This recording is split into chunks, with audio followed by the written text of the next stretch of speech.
For a place like yours, it's pretty nice. I guess I could live here with you." The one who blurted this out at the front door was the mother of my ex-husband, whom I thought I had long parted ways with. While my mother-in-law acted all smiles, she ignored my poor condition and would exploit me for cooking and cleaning, a true narcissist at heart. Her son, my ex, raised by her, also thought the world revolved around him. I couldn't bear it and chose to divorce. Why are these two right in front of me even though I moved to a place they wouldn't know? And then, I was faced with a shocking truth. My name is Catherine. I joined the company fresh out of college and worked hard in the sales department for 6 years. Recently, I've become something of a career woman, being entrusted with leading projects. Because I was so engrossed in my work, my salary had steadily increased. I found joy in performing well and getting recognition, and since I had no interest in splurging on shopping or luxurious trips, my savings just kept growing. I had plenty of security for the future and was leading a fulfilling life until a certain encounter changed me. I attended a high school reunion and reconnected with a man named Bob. We didn't talk much in our student days, but that day, maybe because our companies did business with each other, our conversation strangely began. Bob worked in legal affairs at a well-known company. Our chat shifted from work to mentoring juniors, and then about our own lives, and we quickly became close, even promising to meet again after the reunion. Soon, we began dating and decided to get married within a year. However, after a modest wedding ceremony at a chapel, surrounded by family and friends, I was about to discover a shocking fact. One day, I fell sick. While Bob was concerned for me as I lay bedridden, soon enough, his mother called. "Hello, Mom." "No, it's all right. Just that Catherine isn't feeling too well." I could overhear the conversation between Bob and his mother from the corridor, but soon felt an odd discomfort. Seems like his mother was calling before she intended to visit. Of course, I thought he'd decline. I wasn't bedridden, but naturally, I wanted some rest without any disturbances. However, Bob complied with his mother's wishes and accepted her visit. "All right, we'll be waiting. I'll wake Catherine up." Hearing this, I was baffled.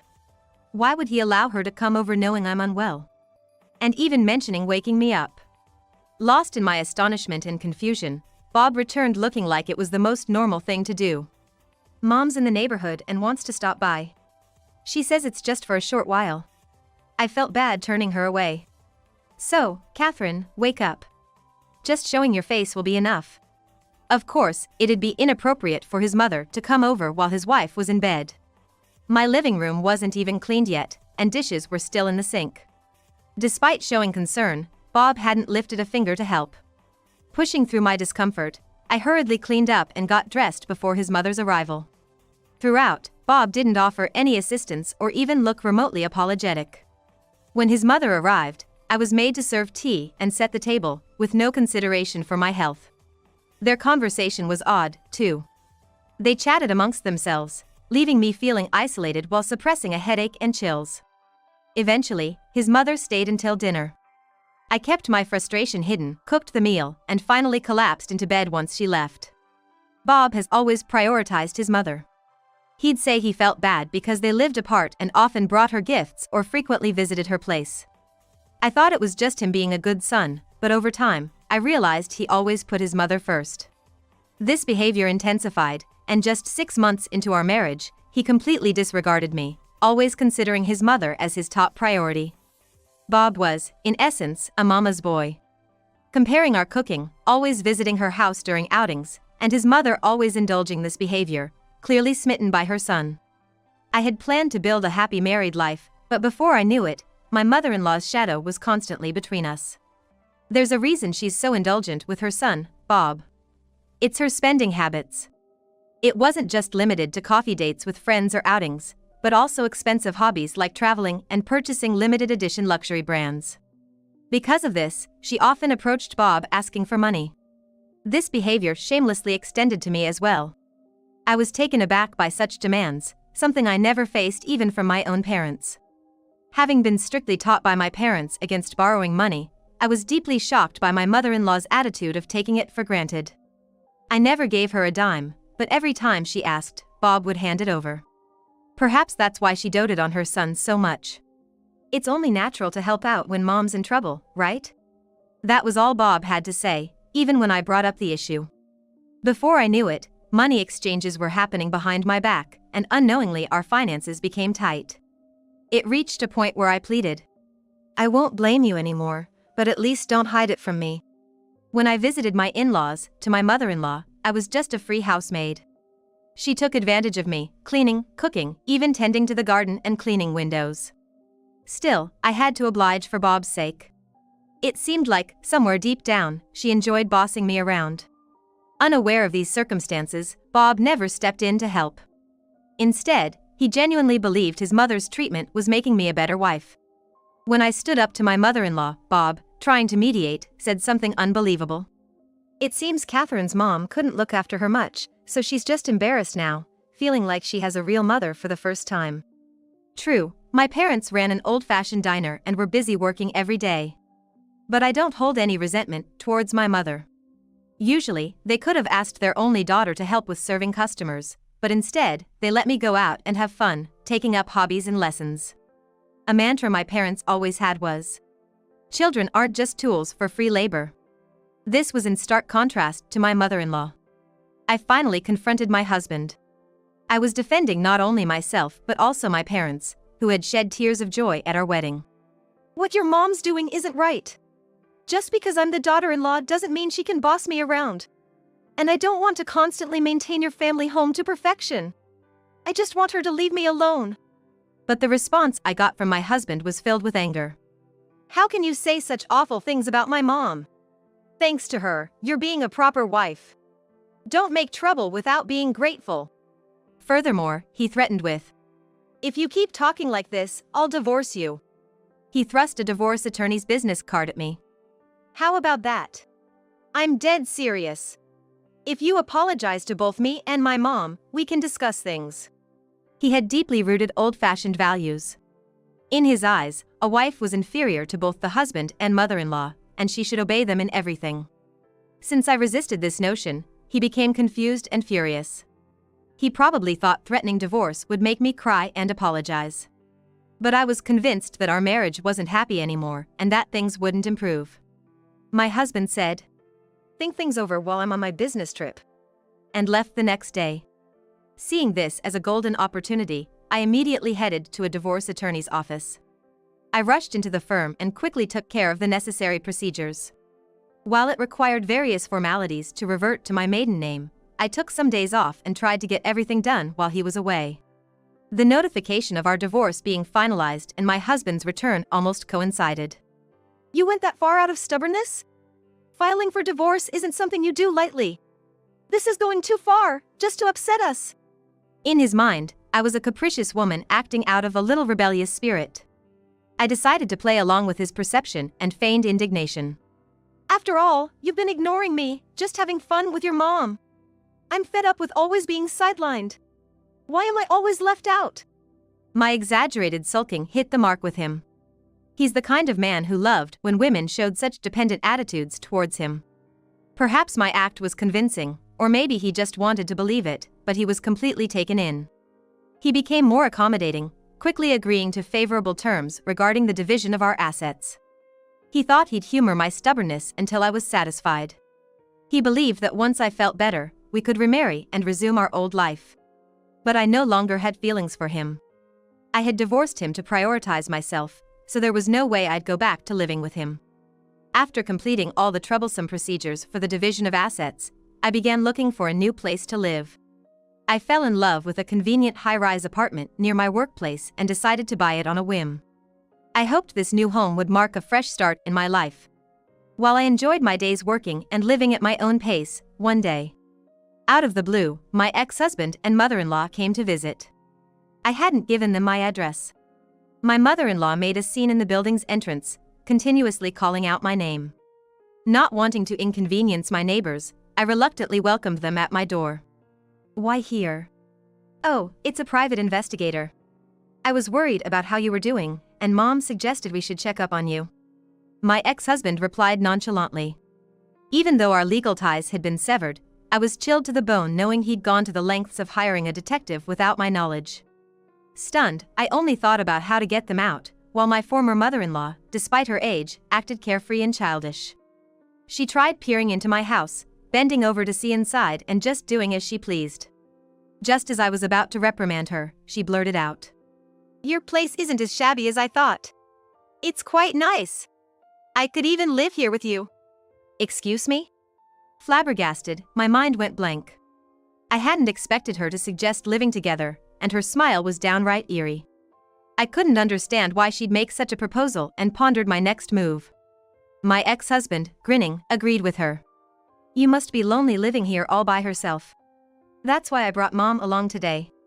Let's let bygones be bygones, okay?"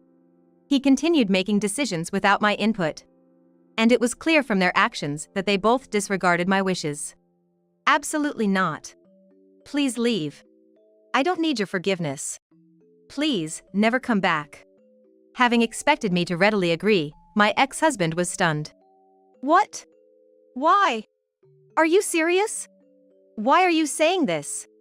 Bob came here for you." They were clearly surprised by my refusal. In my ex-husband's mind, I was still the stubborn wife trying to give them a hard time. He began to act arrogantly, as if he was the one bending over backward, doing me a favor by forgiving me. "You're gonna regret being lonely without us, you know? That's fine. Please leave. You're not welcome here, and I'm done with both of you." His perception was warped solely by his own needs, and he had no intention of understanding my perspective. Even when I made my refusal clear, he still believed I was just being stubborn. Laughing off my words, he tried to push past me into the house. Being a man, he easily overpowered me, and I ended up stumbling and falling in the hallway. "Ah!" A surprised shout escaped me, and shortly after, my neighbor's door opened. My ex-husband, trying to rush inside, bumped into me. The puzzled neighbor, seeing my distress, promptly went to call for help after I begged. "Please, call the police." "Hey! What the hell are you saying?" In my eyes, this was trespassing. When I also called the police and they found out they'd received 2 calls about the same incident, they quickly dispatched a patrol car. My neighbor, trying to protect me, let me in and locked the door. Outside, my ex-husband and his mother began pounding on the door, shouting their grievances loudly. "It's a misunderstanding. I'm her husband. We just came to visit. Hey, don't touch my mom. Catherine, please, tell them. It's your fault for not giving us your address. You. Not only have you tarnished Bob's reputation, but now you're doing this to me? Come out and apologize." His yelling was incredibly loud. Since it was a holiday and many of the neighbors were home, it drew quite a crowd, turning into quite the spectacle. Luckily, even though I was new to the apartment complex, I'd been actively involved in community gatherings and was well liked for being helpful. Even with the disturbance caused by my ex-husband's unexpected appearance, the neighbors were sympathetic and understanding. With testimonies from me, my neighbor, and other residents, my ex-husband and his mother were taken into custody for trespassing. Despite the inconvenience, my neighbor mentioned working in the legal field and even introduced me to a lawyer who specialized in stalking. Come to think of it, my ex-husband worked in legal affairs too, but seemed entirely oblivious to the laws he was breaking. He probably still is. Then, unexpectedly, my suspicion was confirmed in the most unforeseen way. It all started with a call from a mutual female friend, someone both my ex-husband, Bob, and I knew from high school. She mentioned having seen Bob walking closely with a young child. It hadn't even been several months since that unannounced visit of his. Could it be that Bob, who had hoped to reconcile with me, already had a new lover? If so, that's his business and none of mine. But, would his mother approve of him dating a woman who was divorced and had a child? Having already consulted a lawyer about Bob, I decided to hire an investigator. A reputable detective agency, hired through my lawyer's firm, started looking into him. And the findings were shocking. Bob had been having an affair even before our divorce.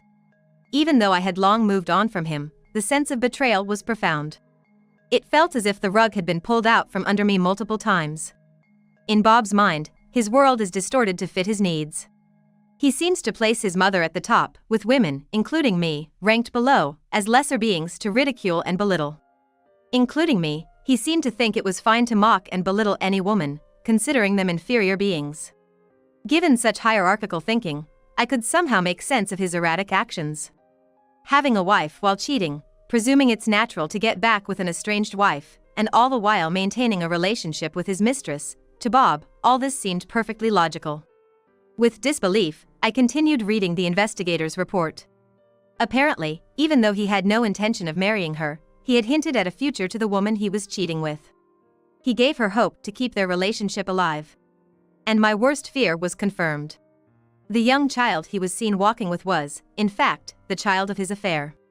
He had been leading a double life. And the child was born around the same time as our marriage.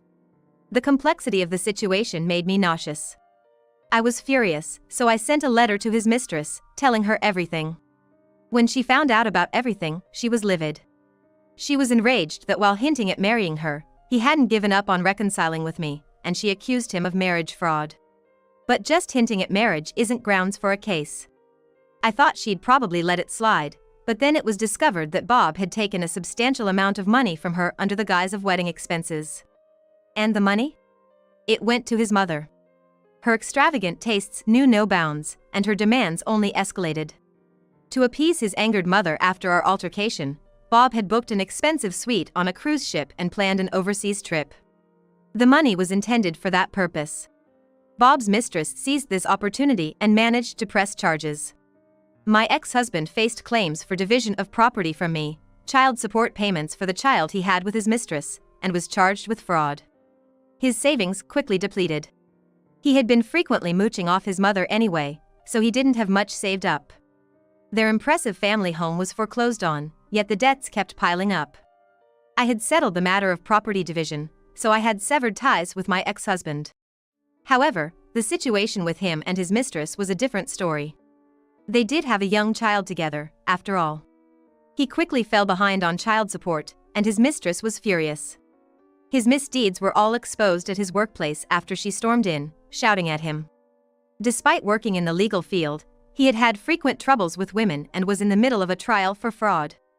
Naturally, he had kept all this hidden from his employer. His shady dealings became well known, and his reputation at the company plummeted. He was moved off the projects he had been handling, sidelined to insignificant roles, and the bad rumors never stopped. He couldn't handle the situation and resigned. When he tried to find another job, his fraud charges were already well known in his industry, making it hard for him to find a position. The mistress didn't let him forget about his criminal record, and once he realized he couldn't be picky about work, he ended up juggling multiple demanding physical labor jobs, day and night, just to keep up with the child support payments. Furthermore, his mother disappeared, pushing him to the brink of despair. Once she saw her son being sued, quitting his job, and drowning in debt, she swiftly disappeared, not wanting to get involved. However, she couldn't curb her own extravagant spending habits and ended up accumulating a lot of debt herself. With no son left to mooch off of, she continued her lavish lifestyle of buying high-end brand goods and indulging in luxurious meals, further deepening her debt. My ex lived a lonely life in a cramped apartment where he could hear his neighbors' voices distinctly. To make matters worse, a couple with a volatile temper recently moved in next door, frequently erupting in loud arguments. As for me, I continued to work hard in my role as a sales representative. I've taken on many new projects, achieving groundbreaking results time and time again. Having more time for myself now, I've also increased my study hours, expanding my expertise. Thanks to my specialized knowledge, I've gained the trust of my clients, and the company's revenue has surged. Not only am I viewed as a potential female executive, but there are even higher positions that I am considered for. Of course, I plan to work hard and contribute to the company. After all, it's my life. I should spend it doing what I love, living proudly and confidently.